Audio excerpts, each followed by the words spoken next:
Video बहुत ही मजेदार है, मेरे चैनल को सब्सक्राइब जरूर करना। तू 9वां में पढ़े या 10वां में, हमें कहे बता।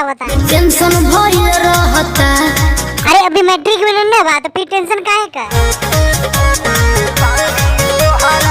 अच्छा इलंड बा तेरे को पढ़त न दे बता। हाँ हो तू ही बता बाब अपनी क्या करी जाए। कि ढोढ़ी में पानी तोहरा और लागी हो।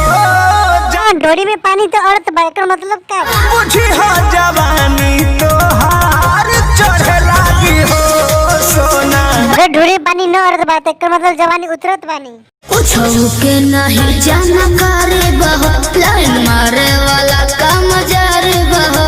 की होलन बा ढोरी के साइज ना पता नहीं कि पानी औरत की न। ई का करता हो? अरे कॉल लेवे दे ना हो कर ले तू जितना करे के बा, हम तो दोनों हाथ काट देम तोहर। जहिया उल्हा फाने इलन बा तो खरे खरे घुसावे के चक्कर में बा। अरे काहे इतना जोर से पकड़त बा, धीरे से न पकड़ सकला। चुप रहा। अच्छा तोरो मजा आवत बा ई सब में। मुझे हो जवानी तोहार चढ़े लागी हो।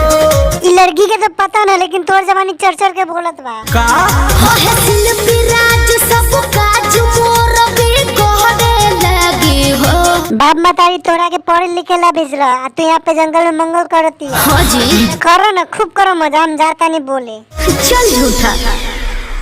मुझे उम्मीद है फ्रेंड्स आपको वीडियो जरूर अच्छी लगी होगी, तो प्लीज वीडियो को लाइक करना और चैनल को सब्सक्राइब जरूर करना। फिर मिलते हैं इस तरह की वीडियो के साथ।